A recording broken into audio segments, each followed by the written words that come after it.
Boom, baby. What up? We're on What up? episode number 69. Is this actually 69? This Bullshit. is 69. Oh, we should have made this something sexual. We've done it instead of we're just going to talk about how the government fucks us and have a conspiratorium. But I wish I thought in advance about it being 69. But we got to be quick. We got 40 minutes, so let's start off really quickly. Song of the week. I can tell you mine right now. I promised we were going to do 3 in a row.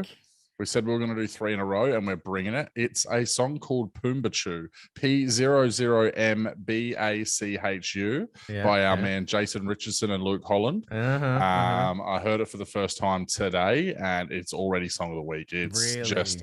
It's like an 8-minute journey of just holy shitness. So you need to check that one out. And if you're listening, go check that one out as well. It's just instrumental heaviness. There's no screaming. So you don't have to be like, oh, I don't like the screaming, but I like the guitars. Yeah. Well, this is for you. Instrumental heaviness, eh? And as you'll agree, Jason Richardson, one of the best guitarists on planet Earth. So, it's always going to be good. He certified shreds, bro. He certified shreds. So what about yourself? You got a song of the week for us? This week it's kind of hasn't been like, hunting for new ones, but something a little bit more indie pop vibes. Actually, I've been really feeling. It's Feeling Good, Feeling Great by Nicole Miller. Oh. So it's quite a cool, like low key chill vibe, because that's what I listen to. It's either fucking screaming about death or super chill indie pop. Yep. There's no. It's always one extreme to the other. Yeah, man, I'm the same as well. Chill EDM. Mine goes from Dead Mouse to dead bodies littering the streets as well. Let the bodies hit the floor. But we've got a 40-minute time limit because Zoom has decided to just manipulate the market that it created. But that's okay. That's okay. But that's business. That's business life. So we're gonna do 37 point whatever minutes worth of hard-hitting conspiratorium. Now, you wanted to jump straight into. We've got an election coming up on the 21st of. It's coming. It's coming May. hard. It's coming. It's coming hard. I've got 2 nights of Polaris in a row, then the election. So I think I might, even though I probably shouldn't say this on the podcast, but I reckon I might have to go into an early voting center and say I'm traveling. Oh yeah, you are traveling to a fucking land of fucking throwing down and breakdowns. That's for sure. Absolutely. So, yeah. I did it before the last one, before the state election, and they're just like, look, we have to record a reason, but we don't really ask. I love that you've got that bottle, because cunts are just going to be like, wow, this cunt's ruthless, dude. Yeah, imagine if I actually was fucking. I fucking love this, because glass gets nice and cold and stays cold. Yeah. Just quietly though, look at this thing. Look at this thing that I've got. Let's see if it works with the. You see that bad boy? What have you got in there? I've got some Dimple Scotch whiskey, but it was a present from my team, the guys that I left, the ones from Hobart. They sent me a package, and they also sent me these if this comes up. They're like truffle chips.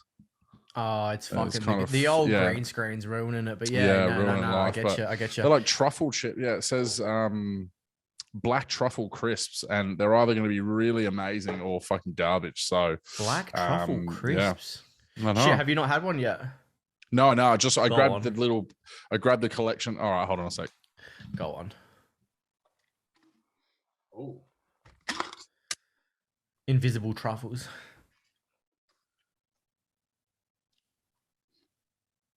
Okay. I hear a little bit of crunch.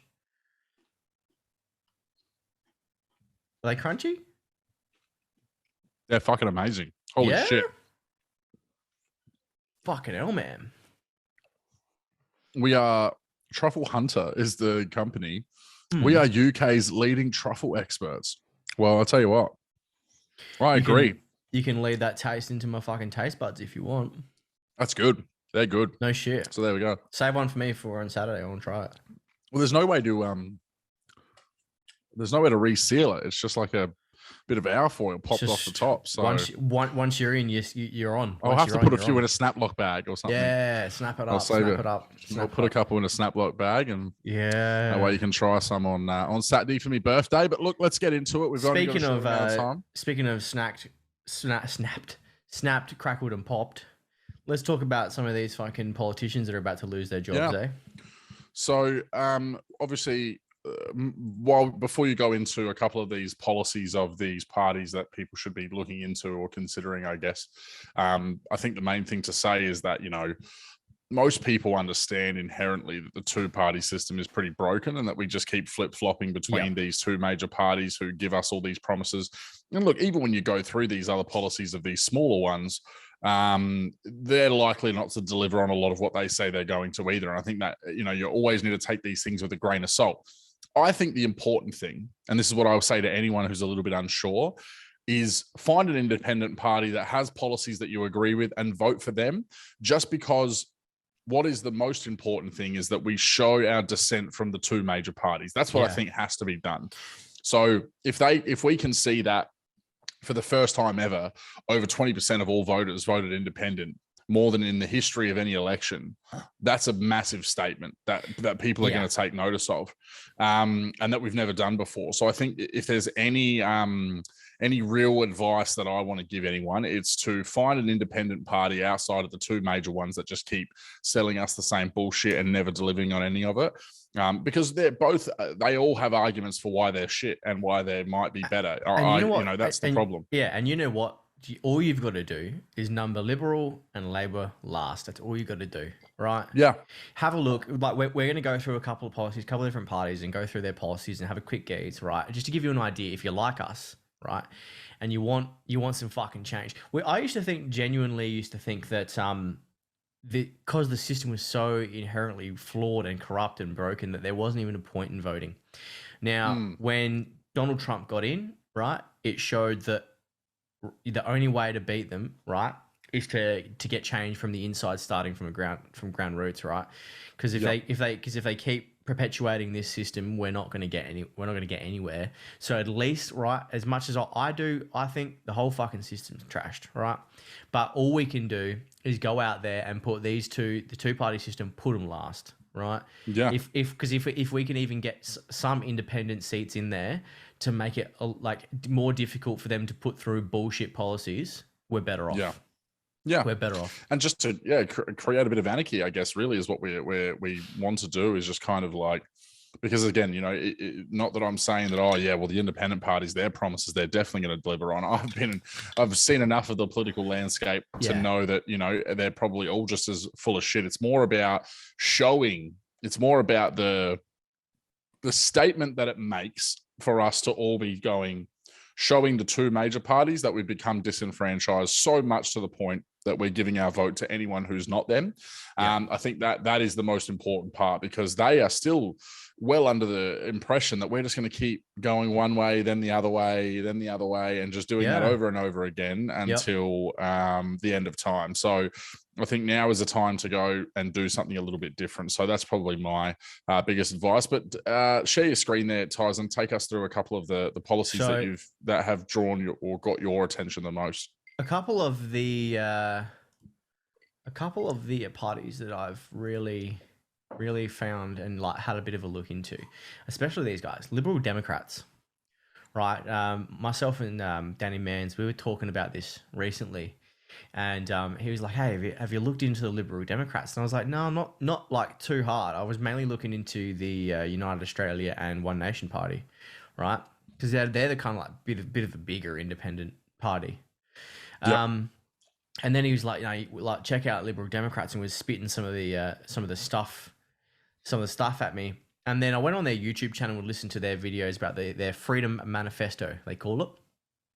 So essentially they go through and they have a whole bunch of stuff that they want to change. So the first thing that they got into and they talked about in the first video was freedom from COVID alarmism. So basically they're saying look, we need to take the fear out of this. And I think all three of these parties have a similar policy on this, right? Open the schools and keep them open. Never lock down again, because it's proven that lockdowns don't work, right? It's proven. Peaceful protests must be allowed. This is a big one here, man. We need to be able to protest, right? Vaccines should be available but voluntary. I understand if you want to get a vaccine and you think that that's good for you, get it. Absolutely, get it, right? But the fact that they didn't let us have bodily autonomy and our choice over our own health, big problem, right? And the mask mandate, and then ensure Australians can get home. I know as a fact that Maxi Boy was stuck over there in Europe for a lot longer than he wanted to be. and it was expensive for him getting home. So Yeah. I think that's total bullshit. I think the airlines are playing on it. They're fucking jacking up prices when they don't need to be. So I think that's really good.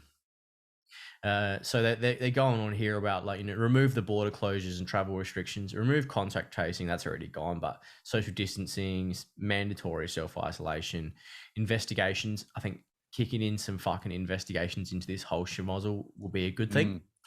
That last one is a biggie. End the emergency powers. Right, because we're still under some sort of emergency power here. I think they're still talking about it finally coming to an end, and we know. I don't know if we've really gotten. We did definitely do something about the convoy in Canada towards the end of we know as the pandemic, where he basically put powers into place that hadn't. That two of the only other times that power ever. There's 3 times it was ever put in power or enacted, and two of them were World War II and World War I.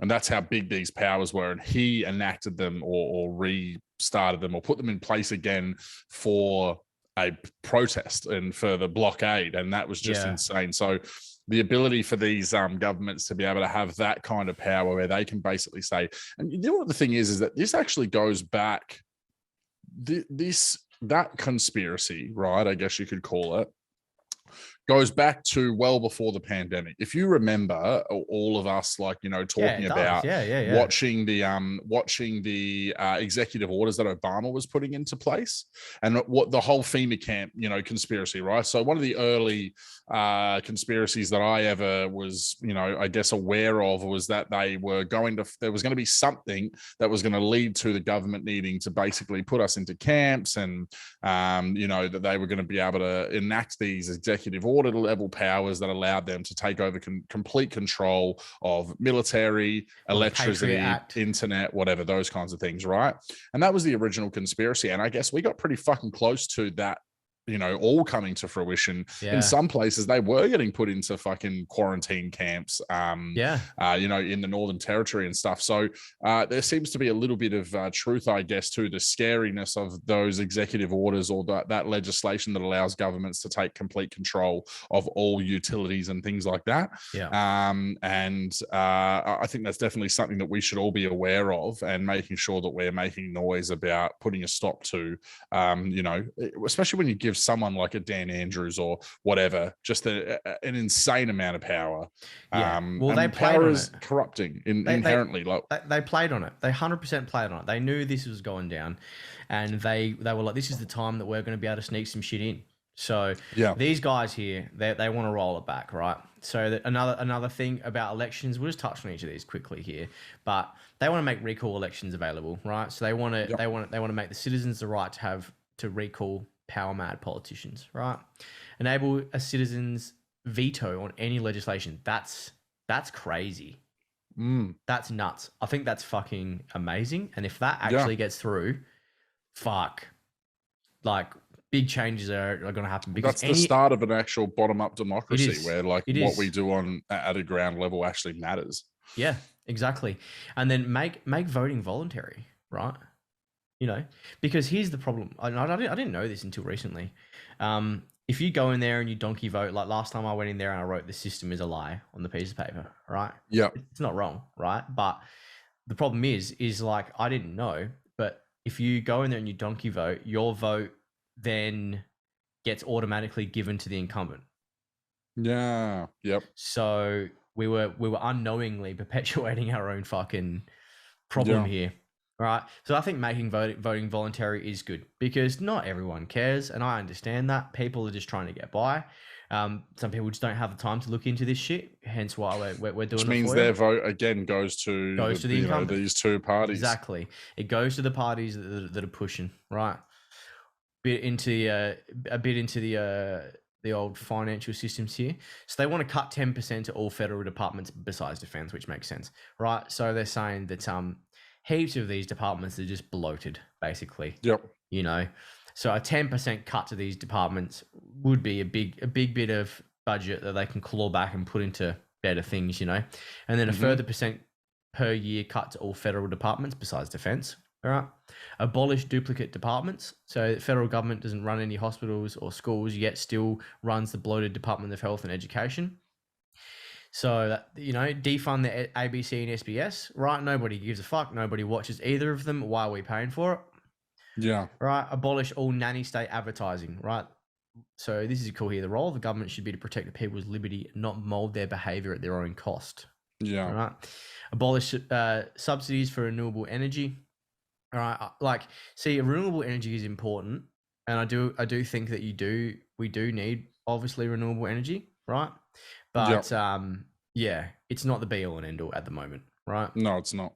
Remove the pointless tax welfare churn. So this is talking about where money's mainly taxed from the middle class and then given back to the same families as direct and indirect handouts. So it's basically just fucking perpetuating the cycle, really.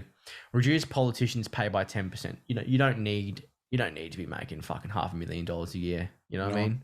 You don't need that's one of the biggest things they talk about in America all the time as well, is about how many people like Nancy Pelosi and whatnot else actually like have insider trading issue. Like there's a massive insider trading issue. Like why should, hold on, let me just have a quick look at something just to kind of drive this point home. Yeah. Look at Nancy Pelosi's net worth. It's something. Yeah, well, there's a Twitter where she's supposed to be following her trades. Yeah. No one that's a what do you call it, a servant of the people should be worth. Nancy Pelosi's net worth is estimated to be roughly 120 million. Yeah, see, that's public servant. Ballistic. What public fucking servant should have $120 million? Yeah, exactly. Like that's just insane. She's obviously got insider trading. Yeah. And, they can say, but again, with the kind of wage that they have, it just should not be possible for someone to be able to amass that much wealth as a public servant without there being a cause for concern. Yeah. And so, that reducing, the stuff of a politician is definitely important. So, I think that's all really good stuff. Yeah. So here's talking more about tax now, which is interesting. A $40,000 tax-free threshold. How good is that? Yeah. Because if you're making under at the moment it's 17, right? Mm-hmm. So if you're making under 40 grand, like fuck, you're struggling. You know what I mean? Yeah. Yeah. Like that's tough. So I think raising it to 40 is wonderful, right? Yeah. And then a flat 20% income tax above 40, that's fucking wonderful. That's also good, And what else are we talking? Company tax as well. So a flat rate of 20 on profit for companies too, because at the moment it's nearing 30. So yeah, wow. And then removing company tax on reinvested profits. I think that right there, you've made some profits, you buy some new gear, you hire some more workers, whatever. You're reinvesting in your business to grow it.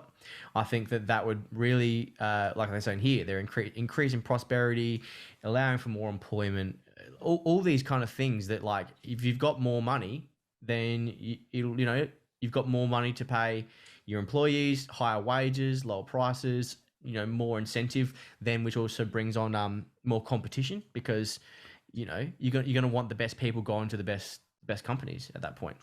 The only thing with that though is that it's very open to manipulation, right? So of course, you remove the company tax on reinvested profits, then all these these big multinational corporations find a way to be able to make everything they do appear as a reinvestment, so that they can then pay no tax on it. So it's a great idea in theory, but whether it would actually be, I'm sure because if you want to read more into it, we're not going to read it here, but if you want to read more into it, it looks like they've obviously fucking thought about it. Do you know what I mean? Yeah. Dynamic tax modeling. So they would obviously, like if you're a multi-billion-dollar company, that there's probably something in that dynamic tax modeling that'll stop you from doing that, because that's obviously manipulation at that point. So what else are these guys? Voluntary superannuation, that says it all right there. That's pretty good. If you're a small business, right, and you're just trying to get off the ground and you're trying to employ a couple of blokes to come, help your landscaping business get off the ground, pay an extra super, right, to yourself. I mean, like paying their super, that's fine, but paying extra super to yourself on top, right, like with all that kind of extra banana bullshit, you'd rather just have the money right now to reinvest into equipment, all that absolutely. kind of stuff. And then when you actually when you're actually stable, then you can get back into your super. So that's really good. Yeah. We'll go into this small business one and see what we've got here. So they're basically saying that the entrepreneurs need to have the freedom to flourish. So the benefit of having centuries of history to work with is, what are they saying? 2017, published a paper, reducing red tape. Yeah, cool. Which is what we want. So 1 in, 2 out. For every one new regulation issued, at least 2 prior regulations must be identified for elimination. This policy was effectively introduced in the United States in 2017. I think that's good. Yeah. Remove retail. Well, let's obviously, if people want to come in, we've got a 40-minute time limit, so let's probably be conscious of that and not go through this in absolute complete depth. But I think if you want to go and have a look a little bit more, obviously we're just on the Liberal Democrat website. Again, I guess just I'm not going to go across all of these different ones because you've got the One Nation, you've got the United Australia, and look, these 3 ones, they have very similar things. These guys are saying, look, they're just trying to relax this stuff, right? I know we want to move it on, right? So you got cheap and reliable energy. They want to look into nuclear energy, right? Which can be a bit touchy. Decentralized education, which is really good. It's a big one. Yep. I want to touch on these 2 before we move on. Right, free speech and freedom of surveillance, right? Because these are big ones for us too. Because we've been censored, right? A free speech constitutional amendment, right? We need that. We need some kind of constitutional, something legislatively that protects our right. Exactly. Yeah, exactly. And petition the government to redress of grievances. Abolish Section 18C of the Radical Discrimination Act. So it's unlawful to offend, insult, and humiliate, right? And hauls off those afoul before secret kangaroo courts. Okay, interesting. So yeah, look. It's basically stop internet censorship, encourage a free and open internet. They're things that we want because you know what? You're not always going to agree with the person and the things that you're reading out. People could be listening to this right now and disagreeing with all of what we're saying. They're like, nah, we want censorship. But they're allowed to have that opinion and we're allowed to have ours, is essentially what we're trying to say. Yeah. Yeah. Now, the last thing we'll touch on here, right, we're just with these guys, Liberal Democrats, right? No digital identity laws. So Australians should be free to buy, sell, and contract with each other, free to move around, communicate with each other, not having to show their papers, right? Which is what we fucking need, essentially. Abolish mass surveillance laws like that one they brought in where they can take over your social media. Mm-hmm. Stop the government hacking and seizure. Yeah, how they can add, copy, and delete data on their Australians' devices. That is just so fucking ridiculous. They could add fucking anything to your device and then try and arrest you for it. You know what I mean? Yeah. Devolution of surveillance laws to states and territories. Stop the collection of metadata. That's very good.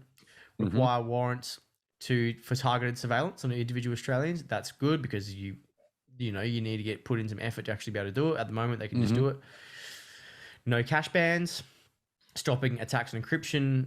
Focus government on improving its own cybersecurity and free Julian Assange.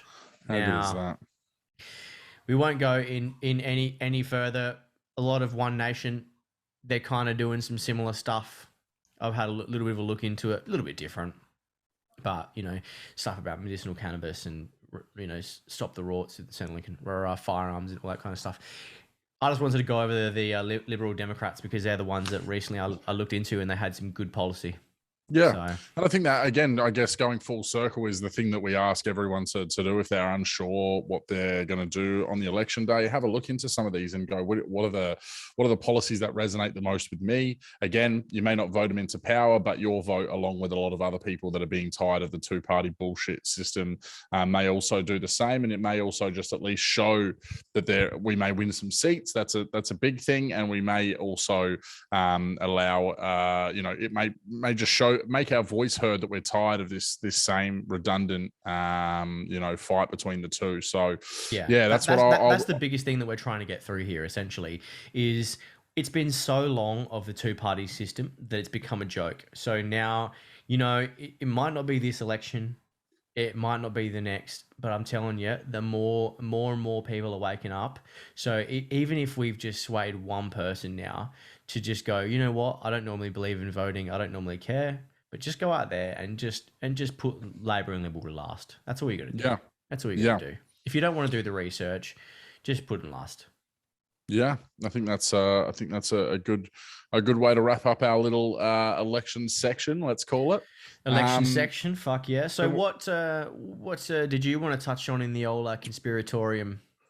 Well, I won't share the screen on anything because I haven't found anything too hard hitting more than what we kind of already know and we can just discuss. But I guess the thing I wanted to talk about is, we've mentioned it probably before, but just how much that COVID has really fallen out of the mainstream, and that there's been a lot of convenient things that have been occurring that have allowed that to happen, starting first with the war in Ukraine, which again is not really getting that much coverage now. I guess it's still happening because it hasn't, I've had no indication that it's stopped, but the way that the timing of that starting and the narrative of COVID falling apart was very interesting. Well, even Bill Gates came out. I saw something that Bill Gates came out now and said that COVID's just like the flu, and he's like going back and he's walking back on it. And it's like, just about fucking 6 months ago, we got censored and struck, our YouTube channel struck, and all these crazy things, and your Facebook got nuked,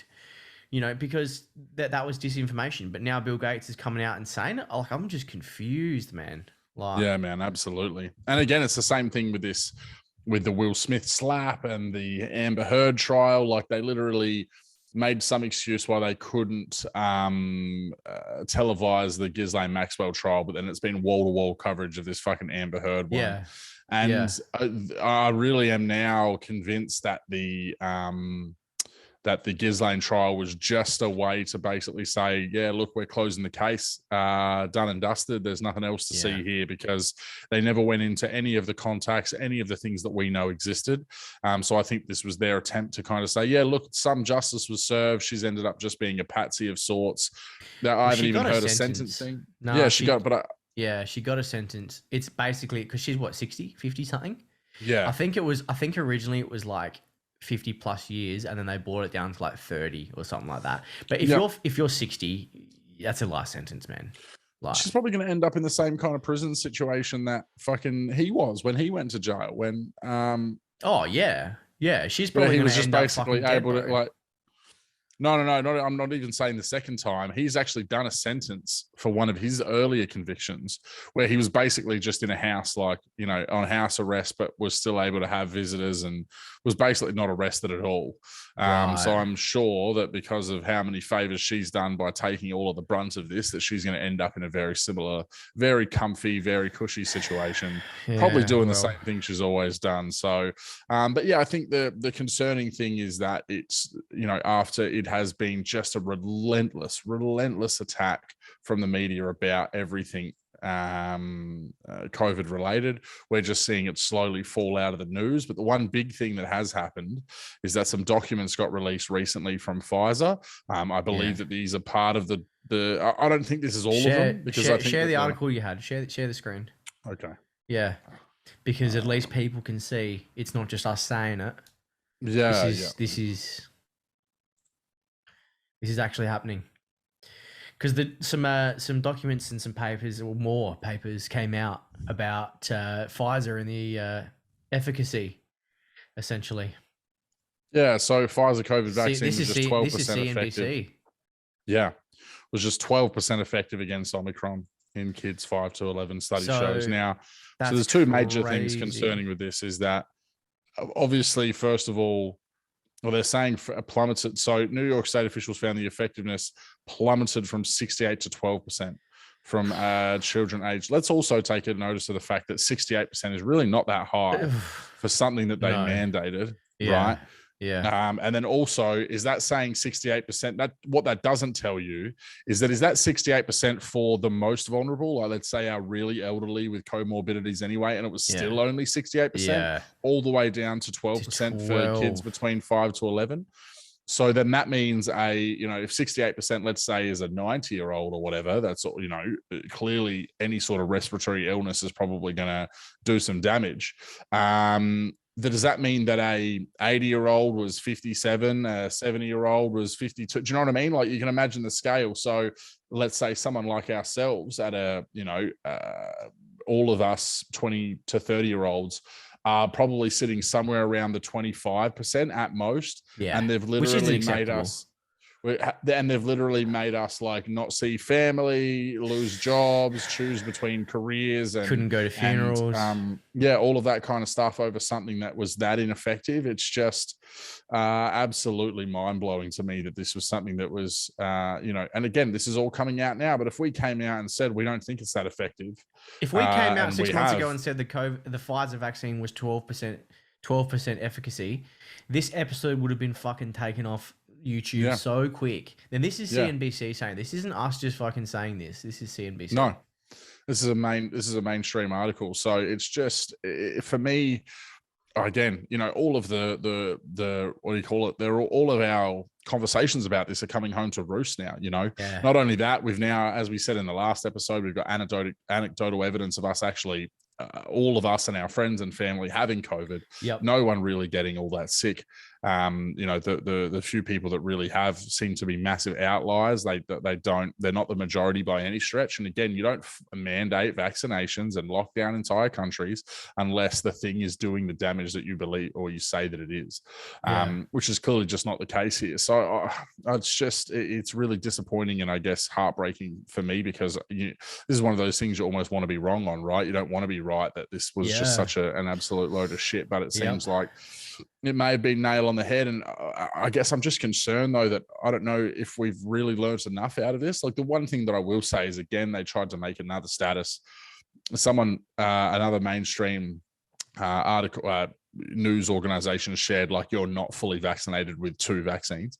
And God, the comment thread was not even one person saying like, oh, yes, I have been meaning to go. It was just, every single comment was just like, get fucked, like shove it up your ass. Everyone understands now. Yeah. And that does make me happy. And I think that the amount of people that I have a conversation with that's just gone, I'm not getting the 3rd, or they were forced to get the 3rd. And it's really like, they were kind of all right when it went to the 1st and 2nd one. Then it kind of, either they did have a bad reaction or whatever it may be. And when it came to the 3rd one, they could see that everyone was getting it anyway. So they were really like, then they were starting to be like, well, this is fucking bullshit. And the idea of a 4th or whatever is just completely off the table now, which makes me happy that we're not still sitting here being like, stop going and getting your 4th and 5th one or whatever we would be up to now. But the proof's in the pudding. You look at the news cycle and the fact that it's just disappeared, and that gives you all the answer you need, right? Is that it's just fear until we start waking up, and then it just gets ripped from the cycle. Yep. It's what they did with terrorism. We said that very early on in our episodes when the pandemic broke, that it's the exact same sort of fear porn and fear campaigns, and largely it looks like we've been vindicated, I guess, in terms of somewhat, how they've gone about it. Well, they wouldn't be doing this, what I'm about to show you here.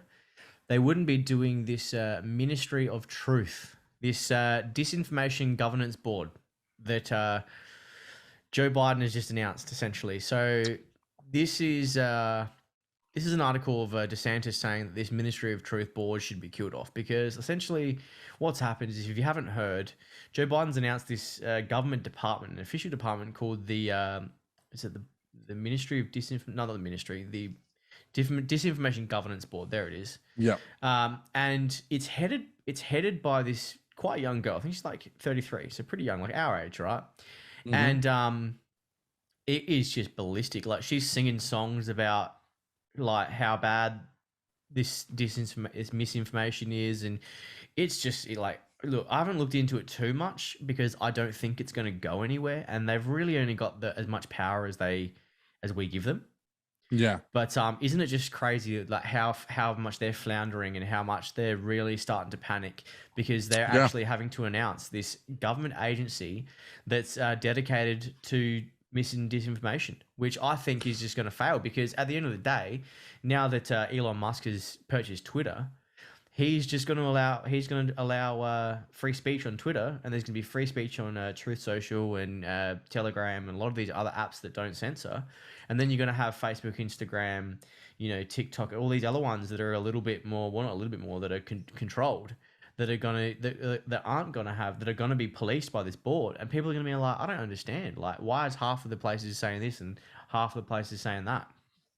Well, that was the last thing I wanted to talk about quickly. We got 5 minutes left, was this Elon Musk thing. And what if it turns out that he's the biggest white hat of the lot? Because when you look, other than his whole, like, you know, the common thing in the community of the people being like, well, there's no way he's a white hat, is it because he's been working on brain chips and whatever. But let's take the brain chip thing out of the equation, right? Let's look at just, you know, trying to build a renewable energy and electric cars and something moving us away. That can be seen as a kind of like, you know, moving away from big oil and big whatever. Yeah. Then you've got his whole like him being one of the biggest contributors to bringing crypto to the mainstream. In terms of someone of note bringing crypto to the mainstream, it's him. Yeah. Right, a decentralized currency that, yeah, it's volatile as hell or whatever else, but again, it has the potential to be something that replaces all of our current bullshit systems, like the Fed.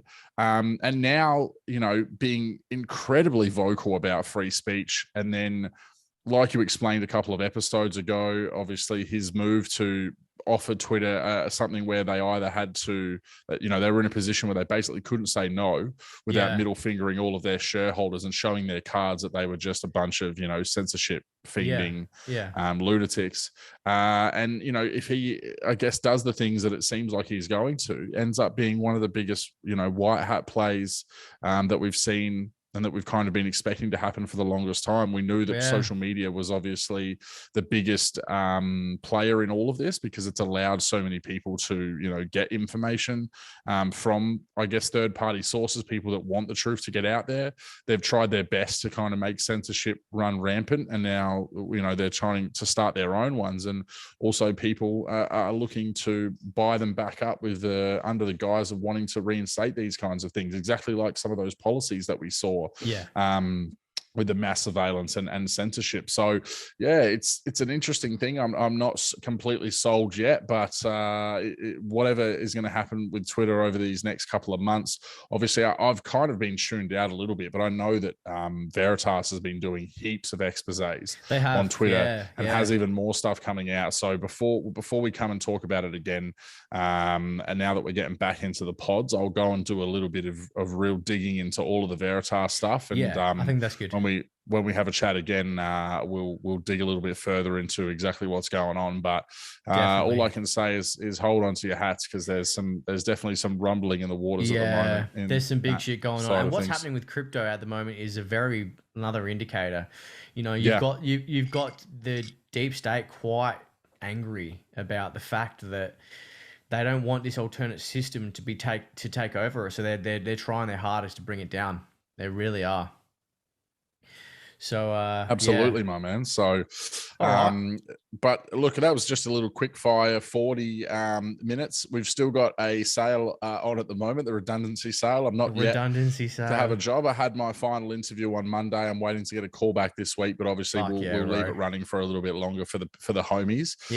But it's using code redundancy in our checkout at the moment, gets you 15% off the Wormholes store. So if you want to support the boys and the work that we're trying to do here to bring you something entertaining and insightful, then jump on and grab yourself a jumper or something for winter. That's it. And head on over to the Instagram and TikTok, because we've been trying to build up the Instagram and the TikTok with some of our short form content. So if you're just like, oh yeah, I just listen to the long form stuff, and you've got those platforms, come over and get around us on the Instagram and TikTok, because we're gonna have some more funny stuff coming out very soon. So absolutely. Well, thank you very much, my man. Let's jump off before it forces us off, and we'll hopefully be back in person next week. Sounds good. Peace out.